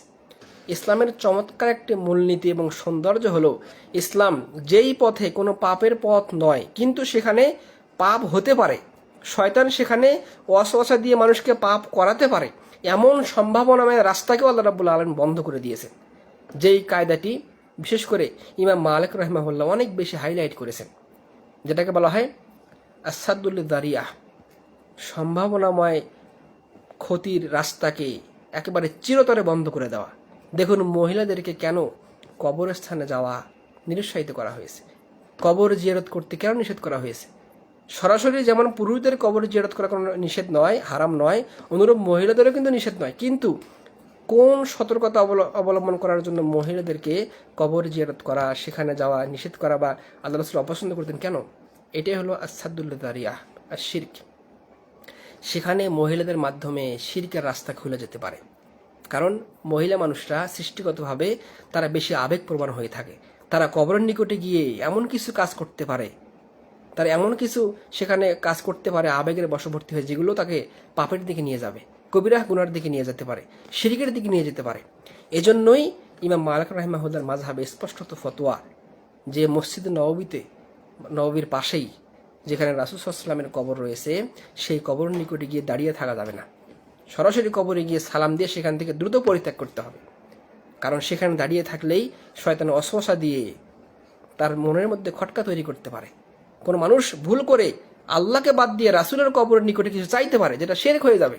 এই জন্যই ইসলাম এই রাস্তাগুলোকে বন্ধ করে দিয়েছে। এই জন্যই মুহাম্মদ ইবনে আব্দুল ওয়াহাব রাহিমাহুল্লাহ এখানে বললেন যে ওয়া ইয়ারিফা আসবাবাহু ওয়া মাবাদিআহু ওয়া আনওয়াহ, শিরক হতে পারে এমন কিছু রাস্তা, সেই পথগুলো সম্পর্কে মানুষ জানা দরকার, যাতে করে লিআল্লা ইয়াকা ফি, যাতে করে সে সেখান থেকে বেঁচে থাকতে পারে, সেখান থেকে সে নিজেকে পরিত্রাণ রাখতে পারে। ওয়ালিহাদা ক্বালা হুযায়ফা, এজন্য প্রখ্যাত সাহাবী, অনেক বড় একজন সাহাবী হুযায়ফা রাদিয়াল্লাহু আনহু, তিনি কি করতেন? তিনি বলেছেন যে কানান নাসু ইয়াসআলুনা রাসূলুল্লাহ সাল্লাল্লাহু আলাইহি ওয়াসাল্লাম আনিল খায়র, আল্লাহ রাসূলের সাহাবীগণ তাকে বিভিন্ন কল্যাণ বিষয়ে, বিভিন্ন ফজিলাত, বিভিন্ন বিষয় জিজ্ঞেস করতেন। ওয়া কুনতু আসআলুহু আনিল শার, কিন্তু আমি হুযায়ফা রাসূল সাল্লাল্লাহু আলাইহি ওয়াসাল্লামকে সবসময় জিজ্ঞেস করতাম বিভিন্ন খারাপ সাইড বিষয়ে। হে আল্লাহর রাসূল, এইটা করলে কি পাপ, এইটার শাস্তি কেমন, অর্থাৎ এই ফিতনার কারণ কি, বা খারাপ দিকটা জিজ্ঞেস করতাম। মাখাফাতা আন ইয়াকা ফি, যাতে করে আমি সেই খারাপ দিক থেকে বেঁচে থাকতে পারি। এজন্য যতগুলো ফিতনার হাদিস দেখবেন, কিয়ামতের আগে যত ফিতনা আসবে, উম্মতে মুহাম্মাদি আকীদাগত ৭৩টি দলে বিভক্ত হবে, কারা জান্নাতি হবে, কারা জাহান্নামী হবে, এগুলো যাবতীয় ফিতনার বিষয়ে, যাবতীয় শাররের বিষয়ে প্রায় আলোচনাগুলো হুযায়ফা রাদিয়াল্লাহু আনহু তিনি রাসূল সাল্লাল্লাহু আলাইহি ওয়াসাল্লামকে জিজ্ঞেস করে জেনে নিয়েছেন। এমনকি মুনাফিকদের নামগুলো রাসূলুল্লাহ সাল্লাল্লাহু আলাইহি ওয়াসাল্লাম তার প্রশ্নের সম্মুখীন হয়ে তিনি হুযায়ফাকে জানিয়ে দিয়েছিলেন। তিনি জানতেন, যাতে করে উদ্দেশ্য কি, আন আকা ফি, যাতে করে আমি সেগুলো থেকে বেঁচে থাকতে পারি। এজন্যই আলেমদের অন্যতম কাজ হবে আকিদার মধ্যে অন্যতম যেগুলো বিষয়, ইসলামের 6টি উসুল যেটা ইমানের উসুল, এর বাহিরেও আকিদার বেশ কিছু বিষয় রয়েছে, যেমন ইসলামী ফেরকা সম্পর্কে গভীর জ্ঞান রাখা। এটা আকিদার গুরুত্বপূর্ণ একটি বিষয়। 120 হিজরির পর থেকে এ যাবৎ শত শত গ্রন্থ রচিত হয়েছে এই ফেরকা এবং তাদের মাকালাত সম্পর্কিত, তাদের জঘন্য আকিদাগুলো এবং সেগুলোর প্রতি উত্তর। সে সম্পর্কে আপনি না জানলে তাদের প্রতি উত্তর আপনি করতে পারবেন না। খারেজিদের আকিদা সম্পর্কে আপনার না জানা থাকলে আপনি খারেজিদেরকে চিনতে পারবেন না। মুতাজিলাদের আকিদা সম্পর্কে না জানলে, ওদের বিকৃত মতগুলোর প্রতি উত্তর না জানলে আপনি সেখানে কি করতে পারবেন না? তাদের বিরুদ্ধে বলতে পারবেন না। এই জন্য কাদারিয়া, জাবরিয়া, মুরজিয়া, সুফি সহ যাবতীয় যত জঘন্য ফেরকা রয়েছে, এদের সম্পর্কে না জানলে আমরা তাদের বিপরীতে কোরআন সুন্নাহ দিয়ে তার যথাযথ আমরা প্রতি উত্তর করতে পারবো না। এজন্যই আল ফেরাক ওয়াল মাকালাত, এই 72 ফেরকা এবং তাদের যে মাকালাতগুলো, তাদের যে বিকৃত আকিদা, এইগুলো সম্পর্কে যথেষ্ট জ্ঞান রাখতে হবে। এটা আকিদার অন্যতম একটি বিষয়। 2 নম্বর, আল মাযাহিব আত তায়ারাত। বর্তমান সময়ে যতগুলো ইজম রয়েছে, পাশ্চাত্যরা 15 থেকে 18 শতকের মধ্যে যে ইজমগুলো তৈরি করেছে, বিভিন্ন তন্ত্র মন্ত্র তৈরি করেছে, ওদের কুফুরি আকিদা সম্পর্কে একজন আলেমের, একজন তালিবে ইলমের জানা ফরজ দায়িত্ব। কারণ সেগুলো না জানলে সে বর্তমান সময়ের সাথে সেগুলোকে প্রতিউত্তর করতে পারবে না, যেটা স্পষ্টত একটা আকিদার সংশ্লিষ্ট বিষয়। তৃতীয়ত, দর্শন সম্পর্কে জানা। কুফুরি দর্শন, প্লেটোর দর্শন, সক্রেটিসের দর্শন, যেগুলো আরবি অনুবাদের মাধ্যমে সেই খোলাফাদের সময়ে, যেটা আব্বাসী খেলাফতের সময়, তার পরবর্তীতে মামুনের সময়ে যেটা আরবি অনুবাদ হয়ে মুসলিমদের মধ্যে ঢুকে গিয়েছে, এবং সেই প্রাচ্যদের অনেক সেই দর্শন শাস্ত্র থেকে মুসলিমদের মধ্যে অনেক কুফরি, অনেক শিরকি ঢুকে গেছে। অতএব এখনকার একজন আলেম, বর্তমান সময়ের একজন দায়ী, বর্তমান সময়ের একজন তালিবে ইলম, তাকে অবশ্যই ফিলোসফি সম্পর্কে, তাদের সেই কুফরি দর্শন সম্পর্কে জানতে হবে। ইমাম ইবনু তাইমিয়া রাহিমাহুল্লাহ আজ থেকে শত শত বছর আগে অনেক লিখে গেছেন। তার এই প্রত্যেকটি বিষয়ে আলাদা আলাদা অনেক বড় বড় গ্রন্থ, গবেষণালব্ধ গ্রন্থ, যেগুলো আজকের সময়ে বর্তমান সৌদি আরবে বিভিন্ন ইউনিভার্সিটিতে প্রত্যেকটি পার্ট অনুযায়ী তারা কি করেছে, মাস্টার্স এবং পিএইচডিতে থিসিস বের হয়ে গেছে। সেগুলোর উপরে কতটা গভীর জ্ঞান ছিল, সুবহানাল্লাহ ওয়া বিহামদিহি। তারা এমনিতেই আল্লামা, তারা এমনিতেই শাইখুল ইসলাম হন নাই। এজন্যই এই মতবাদগুলো সম্পর্কে, তাদের জঘন্য আকিদা এবং সেগুলো প্রত্যুত্তর সম্পর্কে প্রতিটি আলেম দায়ের জিম্মা থাকা দরকার। তৃতীয়ত, বাতিল ধর্ম সম্পর্কে, হিন্দু ধর্ম, ইহুদি খ্রিস্টান ধর্ম, তারপরে জৈন ধর্ম, তারপরে শিখ ধর্ম, যেগুলো আমাদের আশপাশের বিকৃত ধর্ম রয়েছে, বাতিল ধর্ম রয়েছে, তাদের আকিদা, তাদের বিকৃত আকিদা, তাদের যে স্পষ্টত বিকৃত মানহাজ, সেগুলো সম্পর্কে একজন তালিবে ইলমের, একজন আলেমের জানা দরকার। এগুলো এই হাদিস থেকেই প্রমাণ পাওয়া যায়, হুযায়ফা রাদিয়াল্লাহু আনহুর হাদিস থেকে। এগুলো জানবো কেন? মাখাফাতা আন আকা ফিহি, যাতে করে আমরা সেগুলোতে পতিত না হতে পারি, যাতে করে একজন আলেম সেগুলো জেনে তার সমাজের মানুষকে সেখান থেকে দূরে রাখতে পারে, যাতে করে একজন তালিবে ইলম সেগুলো জেনে মানুষকে সতর্ক করতে পারে। এই উদ্দেশ্যে মূলত আমরা বাতিল ধর্ম সম্পর্কে, বাতিল ফেরকা সম্পর্কে, তাদের জঘন্য কুফুরি আকিদা সম্পর্কে আমাদেরকে সম্যক জ্ঞান রাখা দরকার। আল্লাহ রাব্বুল আলামিন আমাদেরকে উত্তম তাওফিক দান করুন, আল্লাহুম্মা আমিন। এবার শাইখ রাহিমাহুল্লাহ বলছেন, ওয়াযালিকা আন্না মান লাম ইয়ারিফ ইল্লাল খায়রা ক্বাদ তা'তিহি শাররু ওয়া লা ইয়ারিফু আন্নাহু শারর। এজন্যই শাইখ রাহিমাহুল্লাহ আরো স্পষ্ট করেছেন এখানে যে আন্না মান লাম ইয়ারিফ ইল্লাল খায়র, যে ব্যক্তি মনে করে শুধু আমি কল্যাণটাই জানবো, কোনো অকল্যাণ সম্পর্কে জ্ঞান অন্বেষণ করব না, সেই ব্যক্তি কি হবে? কাত ইয়াতিহি শাররু, তার সে অকল্যাণের মধ্যে প্রবেশ করবে, সে জানতেই পারবে না। ওয়ালা ইয়ারিফ আন্নাহু শার, কারণ সেই ব্যক্তির নেগেটিভটা জানা নেই। পজিটিভ নেগেটিভ দূরেই জানতে হবে। শুধু হাদিস কোরআন শিখে এর সাথে যদি আমরা অকল্যাণ সম্পর্কে না জানি, বিভিন্ন কুফুরি আকিদা, শিরকি আকিদা এগুলো না জানি, তাহলে সেগুলোতে মানুষ প্রবেশ করবে, তারা বুঝতেই পারবে না যে এটা শিরকি আকিদা। এজন্য দেখবেন আমাদের বাংলাদেশে মানুষরা সামাজিকভাবে আমাদের আশপাশে হিন্দু সহ বিভিন্ন ধর্মের মানুষরা থাকাতে, কথায়, কর্মে, আচরণে আমাদের সমাজের মধ্যে এমনও কিছু কথা রয়েছে, এমনও কিছু আকিদা রয়েছে যেগুলো অজান্তে আমাদের মধ্যে ঢুকে গেছে। এগুলো কৃষ্টি কালচারের বেশ ধরে অনেক বছর থেকে একসাথে সহ অবস্থান করার জন্য দেখবেন আমাদের বিবাহ কেন্দ্রিক, আমাদের বাংলাদেশে বিবাহ কেন্দ্রিক, বিভিন্ন উৎসব কেন্দ্রিক এত জঘন্য কিছু কথা এবং আকিদা আমাদের মধ্যে রয়েছে, যেগুলো মূলত খোঁজ নিয়ে দেখা যায় হিন্দুদের আকিদা, যেগুলো মুসলিমের আকিদা নয়। আমাদের ভাষাগত এমনও কিছু আমরা কথা বলি, দেখবেন সেই কথাগুলোর মধ্যে অনেক মানুষের কথাগুলো স্পষ্টত বিভিন্ন দেবদেবী, হিন্দুদের মূর্তি পূজকের বিভিন্ন কথা, যেগুলো আমরা না জানার কারণে এগুলো হয়েছে। এজন্য কথা, আচরণ, পোশাক আদি বিভিন্ন কিছুতে, কৃষ্টি কালচার, সভ্যতাতেও যাতে করে আমাদের সভ্যতা হিন্দুদের সাথে না মিশে যায়, ইহুদি খ্রিস্টানদের সাথে না মিশে যায়, এজন্য হলেও অকল্যাণটা জানতে হবে, যাতে করে আমরা সেখান থেকে দূরে থাকতে পারি। ফাইম্মা ইয়াকা ফি ওয়া ইম্মা লা ইউনকিরাহু কামা ইউনকিরুহু আল্লাযী আরাফাহু। যে ব্যক্তি ওদের খারাপ বিষয়গুলো, মুসলিমদের আকীদার বহির্ভূত বিষয় না জানবে, তাহলে সে কিভাবে সেগুলোকে কি করবে? প্রতিহত করবে। ওয়ালিহাযা ক্বালা ওমর ইবনুল খাত্তাব রাদিয়াল্লাহু আনহু। এজন্যই ওমর রাদিয়াল্লাহু আনহু একটা বিখ্যাত কথা, যেটা শেখুল ইসলাম রাহিমাহুল্লাহ তার বিখ্যাত গ্রন্থ দারুল তাআরুদুল আকলি ওয়ান নাকলের মধ্যে নিয়ে এসেছেন, এবং ইমাম ইবনুল কাইয়িম রাহিমাহুল্লাহ তার জাওয়াবুল কাফির মধ্যে নিয়ে এসেছেন। সেটা হলো ইন্নামা তুনকাদু উরাল ইসলাম উরওয়াতান উরওয়া। ওমর রাদিয়াল্লাহু আনহু বলছেন, এমন একটা সময় আসবে যখন কি হবে? তুনকাদু উরাল ইসলাম, ইসলামের বন্ধনগুলো মানুষ খুলে ফেলবে, অর্থাৎ মানুষের বক্ষ থেকে, মানুষের অন্তর থেকে, মানুষের আকীদা থেকে ইসলামের বন্ধনগুলো খুলে খুলে যাবে। অরওয়াতান, একটার পর একটা, যুগের পর যুগ, প্রজন্মের পর প্রজন্ম মানুষরা কি করবে? সঠিক ইসলামকে চর্চা না করার কারণে, ইসলামের শত্রুদের সম্পর্কে না জানার কারণে তারা কি করবে? নিজেদের ঈমানকে তারা হারিয়ে ফেলবে, ইসলামের বন্ধন থেকে তারা বের হয়ে আসবে। ইদা নাশা ফিল ইসলাম, এমনকি এমন একটা পরিবেশ আসবে, এমন একটা প্রজন্ম গড়ে উঠবে, মানলাম ইয়া আরিফাল জাহিলিয়া। অনেক কঠিন কথা। সেই প্রজন্মের যুবকরা, সেই প্রজন্মের পুরুষ মহিলারা, সেই প্রজন্মের বাচ্চারা, তারা কি করবে না? মানলাম ইয়া আরিফিল জাহিলিয়া, তারা জাহিলিয়াতকে চিনতেই পারবে না। বর্তমানে আসলে এই কথাটা আমাদের সমাজে সেট করে দেখুন, অনেক অংশে মিলে গেছে। মানে আমরা ইসলাম সম্পর্কে না জেনে এমন অবস্থায় চলে এসেছি যে আমাদের চারপাশে স্পষ্টত জাহিলিয়াত আমাদের সমস্ত কিছুর মধ্যে ঢুকে গেছে, আমরা বুঝতেই পারি না।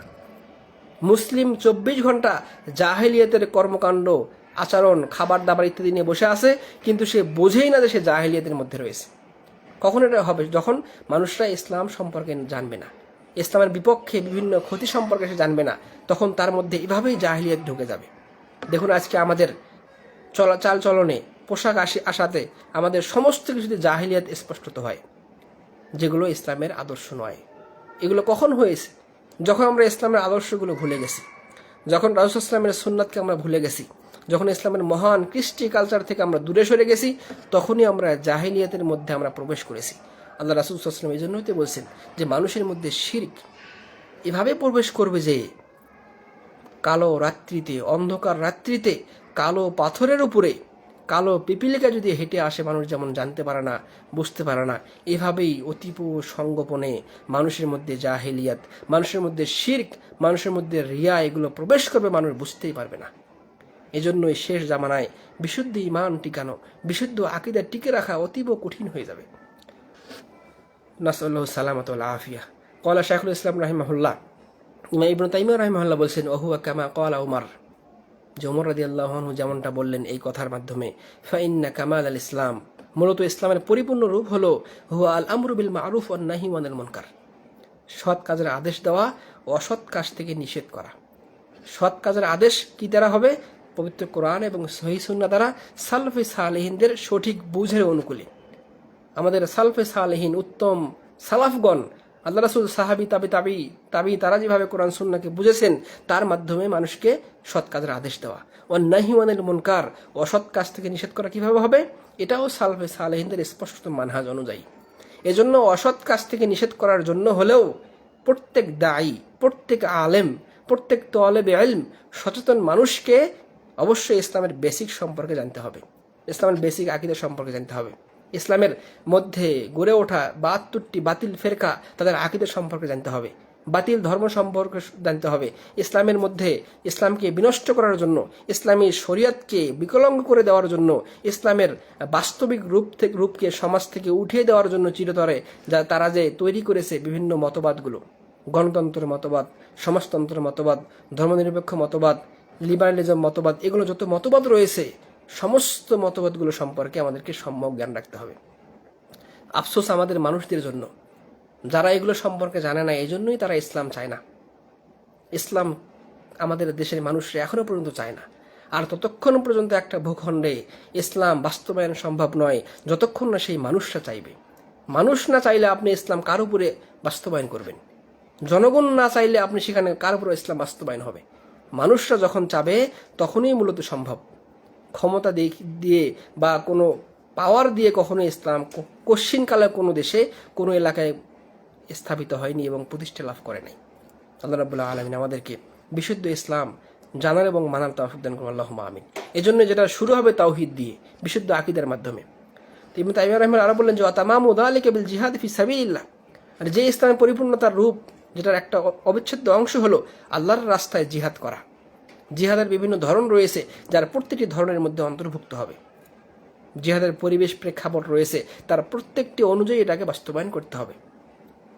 ওমান নাশা ফিল মারুফ, আর সেটা হবে নাশা ফিল মারুফ, সৎ কাজ সম্পাদন, সৎ কাজ প্রতিষ্ঠা করা, সৎ কাজের বাস্তবায়নের মাধ্যমে। ফালাম ইয়ারিফ গায়রাহু ফাকাদ লা ইয়াকুনু ইনদাহু মিনাল ইলমি বিল মুনকার, এজন্যই যে ব্যক্তি এগুলো জানতে পারবে না, সেই ব্যক্তি লা ইয়াকুনু ইনদাহু মিনাল ইলমি বিল মুনকার, যে ব্যক্তির নিকটে মুনকার সার সম্পর্কে জ্ঞান থাকবে না, সেই ব্যক্তি তখন তার মধ্যে এই সমস্ত বিষয়গুলো আসবে না।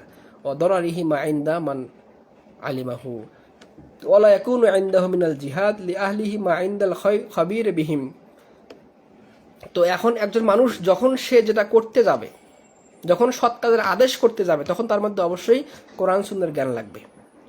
যখন সে অসৎ কাজ থেকে নিষেধ করতে যাবে, তখন তার মধ্যে অবশ্যই কোরআন সুন্নাহর জ্ঞান লাগবে।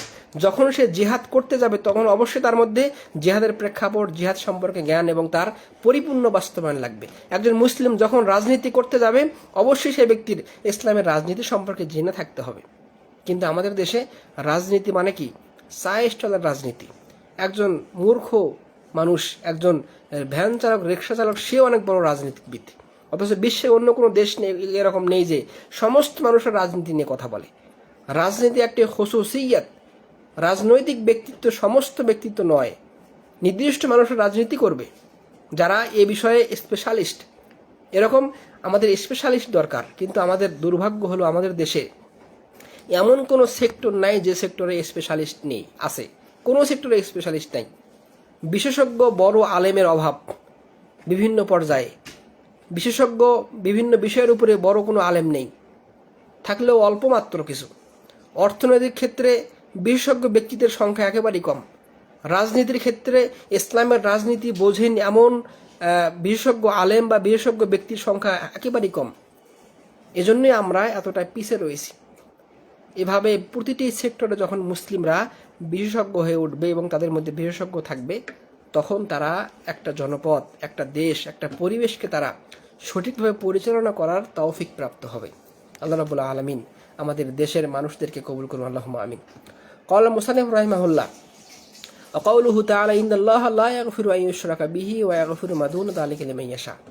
এরপরে মুহাম্মদ রাহিমাহুল্লাহ বললেন যে আল্লাহ রাব্বুল আলামিনের সেই আয়াতটি সূরা নিসার 48 নম্বর আয়াত, যে আল্লাহ রাব্বুল আলামিন, ক্বালা ইবনে কাসির রাহিমাহুল্লাহ এই আয়াতের ব্যাখ্যা করতে গিয়ে প্রখ্যাত মুফাসসির ইবনে কাসির রাহিমাহুল্লাহ বলেছেন যে আখবারা তাআলা আন্নাহু লা ইয়াগফিরু আন ইউশরাকা বিহি, আল্লাহ রাব্বুল আলামিন আমাদেরকে জানিয়ে দিয়েছেন যে তিনি ক্ষমা করবেন না আন ইউশরাকা বিহি, যে ব্যক্তি শিরক করে মারা যায়, বড় শিরক করে যে ব্যক্তি মারা যাবে, সেই ব্যক্তিকে আল্লাহ রাব্বুল আলামিন কখনোই ক্ষমা করবেন না। আন লা ইয়াগফিরু লি আবিদিন লাকিয়াহু ওয়া হুয়া মুশরিকুন বিহি, সেই ব্যক্তিকে আল্লাহ রাব্বুল আলামিন ক্ষমা করবেন না যে ব্যক্তি আল্লাহর সাথে সাক্ষাৎ করবে মুশরিক অবস্থায়, অর্থাৎ সে বড় শিরক করে তওবা না করে মারা গিয়েছে, সেই ব্যক্তিকে আল্লাহ রাব্বুল আলামিন কখনোই ক্ষমা করবেন না, তার ক্ষমার রাস্তা বন্ধ হয়ে যাবে।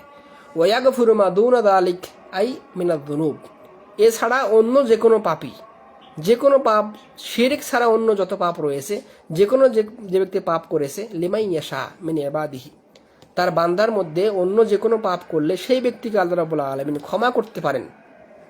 কুলতু, শেখ রাহিমাহুল্লাহ এখানে ব্যাখ্যা বললেন যে ফাতাবাইয়ানা বিহা আন্না শিরক আযামুদ দুনুব, অত্র আয়াতের মাধ্যমে স্পষ্ট প্রমাণিত হলো যে দুনিয়াতে যত পাপ রয়েছে, যত জুলুম রয়েছে, যত অত্যাচার রয়েছে, সবচেয়ে বড় জঘন্য অপরাধ হলো শিরক করা, আল্লাহর সাথে শিরক স্থাপন করা। লিআন্নাল্লাহ তাআলা আখবারা আন্নাহু লা ইয়াগফিরু, কারণ এটা জঘন্য দেখে এই জন্য আল্লাহ রাব্বুল আলামিন ঘোষণা দিয়েছেন কোরআনের মধ্যে যে আমি মুশরিককে কখনোই ক্ষমা করব না। আই ইল্লা বিত তাওবাতি মিন, সেই ব্যক্তি মুশরিক যদি দুনিয়াতে ভুল বুঝতে পারে, শিরিক করার পর সে যদি ফিরে আসে, ফিরে যদি তওবা করে, তাহলে আল্লাহ রাব্বুল আলামিন তাকে ক্ষমা করতে পারেন। কিন্তু একজন মুশরিক বড় শিরিক করে মারা গেলে তওবাবিহীন অবস্থায় সেই ব্যক্তিকে আল্লাহ রাব্বুল আলামিন ক্ষমা করবেন না। ওমা আদাহু ফাহুয়া দাখিলুন তাহতা মাশিয়াতিল্লাহ। এই মুশরিক ছাড়া যে কোনো পাপী সে পাপ করে যদি তওবা না করেও মারা যায়, আল্লাহ রাব্বুল আলামিন তাকে ক্ষমা করতে পারেন। সে তাহতা মাশিয়াতিল্লাহ, আল্লাহর ইচ্ছাধীন অবস্থায় থাকে। সে আল্লাহ রাব্বুল আলামিন চাইলে তাকে জাহান্নামেও দিতে পারেন অথবা তাকে ক্ষমা করতে পারেন। এটা হলো যে ব্যক্তির মধ্যে শিরক থাকবে না সেই ব্যক্তি সম্পর্কে। ইনশা গাফারাহু বিলা তাওবাতিন ওয়া ইনশা আযাবা বিহি। وهذا يوجب للعبد شدة الخوف من هذا الذنب الذي هذا شأنه عند الله। এজন্যই শিরক সম্পর্কে আমাদের সচেতন হওয়া জরুরি। সন্তানদেরকে কেন কোরআন শিক্ষার আগে তাওহীদ শিখানো জরুরি, এটাই তার কারণ।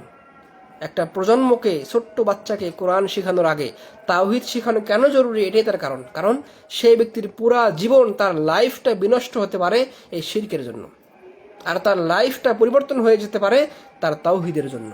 এজন্যই একজন মানুষের প্রথম এবং প্রধানতম হক হলো তাকে তাওহীদের দীক্ষা দেওয়া। এজন্যই তো সন্তান প্রসবের পর, দুনিয়ায় সন্তান আসার পরে প্রথম তাকে আজানের বাক্যের মাধ্যমে আল্লাহর তাওহীদের বাণীকে শুনিয়ে দেওয়া হয়। সুবহানাল্লাহি ওয়া বিহামদিহি। মানুষের সৃষ্টিগত থেকে শুরু করে সারা জীবন প্রতিটি কর্ম এজন্যই তাওহীদের সাথে সংশ্লিষ্ট করে দেওয়া হয়েছে। ওয়াহাদা ইউজিবু লিল আবদ শিদ্দাতাল খাউফ মিন হাদা আয-যামব আল্লাযী আশহাদা শানুহু ইনদাল্লাহ। এজন্যই শিরকের পাপটা আল্লাহর নিকটে এত বেশি জঘন্য দেখেই এর ভয়াবহতা সম্পর্কে আল্লাহ রাব্বুল আলামিন নিজে কোরআনের মধ্যে ঘোষণা করলেন যে আমি কোনো মুশরিককে ক্ষমা করব না। যে বড় শিরক করে মারা যাবে তার ক্ষমার সমস্ত দরজাকে বন্ধ করে দেওয়া হবে। এজন্য মুসলিম ছাড়া অন্য যারাই মারা যাবে তারা চিরস্থায়ী জাহান্নামী, এবং অমুসলিমরা, কাফের মুশরিকরা তারা কখনোই জাহান্নাম থেকে মুক্তি পাবে না, কারণ তারা মুশরিক। লিআন্নাহু আকবাহুল কাবিহ ওয়া আযলামুদ দুলম। কারণ কি? শিরকের মাধ্যমে আল্লাহকে খাটো করা হয়, শিরকের মাধ্যমে আল্লাহকে অপমান করা হয়, আল্লাহকে ছোট করা হয়। আর শিরকটা হলো আকবাহুল কাবিহ, সবচেয়ে জঘন্য অপরাধ, যার চেয়ে জঘন্য অপরাধ আর নেই। ও আদলামুদ দুলম, সবচেয়ে মহা জুলুম, সবচেয়ে মহা জুলুম, যে জুলুম সরাসরি আল্লাহর সাথে করা হয়। মানুষের সাথে মানুষ জুলুম করলে মানুষ তার নিকট থেকে ক্ষমা চেয়ে ক্ষমা পেতে পারে, এমনকি আল্লাহর সাথে জুলুম করলে যদি আল্লাহর নিকটে ক্ষমা চায় তাহলে সে পেতে পারে। কিন্তু এমন জুলুম শিরক, সেই জুলুম করে মারা গেলে ক্ষমা না চেয়ে আল্লাহ কশ্চিনকালও সেই ব্যক্তির উপরে সন্তুষ্ট হবেন না, তাকে ক্ষমা করবেন না। কারণ শিরকের মাধ্যমে আল্লাহর হক নষ্ট করা হয়, আর আল্লাহর হক বিনষ্ট করলে আল্লাহ রাব্বুল আলামিন কখনোই সেই বান্দাকে তার হক পরিপূর্ণ দিবেন না। ইদ মাদমুনুহু তানকিসু রব্বিল আলামিন ওয়া সরফু খালিসি হাক্কিহি লিগায়রিহি। কারণ শিরকের মাধ্যমে আল্লাহ রাব্বুল আলামিনের হককে বিনষ্ট করে সেটা অন্যের দিকে দিয়ে দেয়। যখন মানুষ কবরের নিকটে গিয়ে কিছু প্রার্থনা করে তখন আল্লাহকে অপমান করা হয়, কারণ প্রার্থনা চাওয়ার মালিক একমাত্র আল্লাহ। যখন মানুষ তাবিজের উপরে ভরসা করে তখন আল্লাহকে ছোট করা হয়, কারণ সে বিশ্বাস করে তাবিজ তাকে সুস্থ করবে, নাউজুবিল্লাহ মিন জালিক। অথচ সুস্থতার মালিক একমাত্র আল্লাহ রাব্বুল আলামিন। যখন একজন মৃত ব্যক্তির কবরে গিয়ে সন্তান চাওয়া হয়, কোনো কিছু প্রার্থনা করা হয়, তখন আল্লাহ রাব্বুল আলামিন সেই ব্যক্তির উপরে কি করেন? রাগান্বিত হন, এবং পুরো আসমান জমিন ভেঙে ফেলার মতো উপক্রম হয়ে যায়। কোনো সৃষ্টি, মানুষ ছাড়া অন্য কোনো সৃষ্টি কোনো শিরককে বরদাস্ত করতে পারে না, কিন্তু আমরা বুঝি না। এজন্যই মানুষ তারা কি করে? শিরক করে বসে, আর শিরকের মাধ্যমে আল্লাহর হককে বিনষ্ট করা হয়। আল্লাহ এজন্যই বলেছেন সুম্মাল্লাযীনা কাফারু বিরাব্বিহিম ইয়াদিলুন, কঠিন ভাষায় বলেছেন। ওয়ালিআন্নাহু মুনাকিদুল লিল মাকসুদ বিল হক বিল খালকি ওয়াল আমর। আর শিরকটা হলো আল্লাহ রাব্বুল আলামিনের সেই মহৎ উদ্দেশ্যের বিপরীত, যেই উদ্দেশ্য নিয়ে তিনি পৃথিবীকে সৃষ্টি করেছেন, যে জন্য তিনি এই পৃথিবীকে অস্তিত্ব দিয়েছেন, আসমান সমূহকে অস্তিত্ব দিয়েছেন, এই মহাবিশ্বকে সৃষ্টি করেছেন যে মহৎ উদ্দেশ্য নিয়ে, সেটা হলো শিরকের বিপরীত তাওহীদ। মূলত তাওহীদকে বাস্তবায়ন করা, একমাত্র আল্লাহকে রব হিসাবে, ইলাহ হিসাবে, সৃষ্টিকর্তা, সমস্ত কিছুর মালিক, খালেক হিসাবে, রিজিকদাতা হিসাবে, নিয়ন্ত্রক হিসাবে গ্রহণ করার জন্য আল্লাহ রাব্বুল আলামিন এই পৃথিবীকে অস্তিত্ব দিয়েছেন, মানুষকে সৃষ্টি করেছেন, এই মহাবিশ্বের সমস্ত কিছুকে অস্তিত্ব দিয়েছেন। অতএব শিরক করার মাধ্যমে এই সমস্ত কিছুর বিপরীতে যাওয়া হয়। মুনাফিন লাহু মিন কুল্লি ওয়াজহিন, প্রত্যেক দিক থেকে, যে কোনো দিক থেকে আল্লাহ রাব্বুল আলামিন বিপরীতে যাওয়া হলো শিরক করা। ওয়াযালিকা গায়াতুল মুআনাদাতি লিরাব্বিল আলামিন। আল্লাহর শত্রুতে পরিণত মানুষ হয় শিরকের মাধ্যমে। মুশরিকরা সরাসরি আল্লাহর শত্রু, যে সরাসরি আল্লাহর সাথে শত্রুতা করে তারা হলো মুশরিক। ওয়াল ইস্তিকবার আন তাআতিহি ওয়াদ-দুল্লি লাহু, আর শিরকের মাধ্যমে মানুষ কি করে? আল্লাহর সাথে দাম্ভিকতা দেখায়। আর দাম্ভিকতা, অহংকার, গর্ব করা কোনো মানুষের শোভা পায় না। এটা একমাত্র আল্লাহর সিফাত, যেটা আল্লাহ রাব্বুল আলামিন তিনি একমাত্র দাম্ভিকতার মালিক এবং গর্ব করতে পারেন। ওয়াল ইনকিয়াদ লিআওয়ামিরিহি আল্লাযী লা সালাহা লিল আলাম ইল্লা বিযালিক, এজন্যই মানুষের সমস্ত নিয়ামত, সমস্ত মানুষের যে কল্যাণ, সমস্ত কিছু রয়েছে এই শিরকের বিপরীতে, অর্থাৎ তাওহীদের মধ্যে, বিশুদ্ধ আকীদার মধ্যে। ফামাতা খলা মিনহু খরিবা ওয়া কামাতিস কিয়ামাহ কামা ক্বালা রাসূলুল্লাহ সাল্লাল্লাহু আলাইহি ওয়াসাল্লাম লা তাকুমুস সাআহ হাত্তা লা ইউকালা ফিল আরদি আল্লাহ আল্লাহ, রাওয়াহু মুসলিম। এজন্যই রাসূলুল্লাহ সাল্লাল্লাহু আলাইহি ওয়াসাল্লাম বলেছেন যে ততক্ষণ পর্যন্ত আল্লাহ রাব্বুল আলামিন কিয়ামত ঘটাবেন না যতক্ষণ পর্যন্ত এই পৃথিবীতে একজন মানুষ তাওহীদের উপর থাকবে। অর্থাৎ একজন তাওহীদপন্থী মানুষের মূল্য আল্লাহর নিকটে দুনিয়ার চেয়েও বেশি। ততক্ষণ পর্যন্ত এই পৃথিবীকে নষ্ট করবেন না, কিয়ামত সংগঠিত হবে না যতক্ষণ পর্যন্ত এই পৃথিবীতে একজন আল্লাহর নাম নেওয়া অর্থাৎ তাওহীদপন্থী বিশুদ্ধ আকীদার মানুষ না থাকবে। যখন সমস্ত মানুষরা কুফরি করবে, যখন কোনো মানুষ আল্লাহর তাওহীদকে ঘোষণা করবে না, সমস্ত মানুষরা যখন কাফের হয়ে যাবে, মুশরিক হয়ে যাবে, তখন আল্লাহ রাব্বুল আলামিন দুনিয়াকে নষ্ট করে দিবেন, দুনিয়াকে ধ্বংস করে ফেলবেন। এজন্য দেখুন তাওহীদের গুরুত্ব কতটা বেশি, এই জন্য শিরক থেকে বেঁচে থাকা কতটা জরুরি, এজন্য বিশুদ্ধ আকীদার গুরুত্ব কতটা বেশি। ওয়ালিআন্না শিরকা তাশবীহু লিল মাখলুক বিল খালিক, আর শিরকের মাধ্যমে আল্লাহকে মানুষের সাথে সাদৃশ্যতা দেওয়া হয়, যেটা চরম একটা অন্যায়। তাআলা ওয়া তাকাদ্দাস, যেখান থেকে আল্লাহ রাব্বুল আলামিন মহা পুত পবিত্র এবং তিনি মহান। ফি খাসাইসিল ইলাহিয়াতি মিন মুলকিদ দুররি ওয়ান নাফি, শিরকের মাধ্যমে কি করা হয়? যারা মুশরিক তারা কি করে? শিরকের মাধ্যমে বিভিন্ন অন্য কিছুকে, অন্য সৃষ্টিকে আল্লাহর সাথে সাদৃশ্যতা অবলম্বন করে।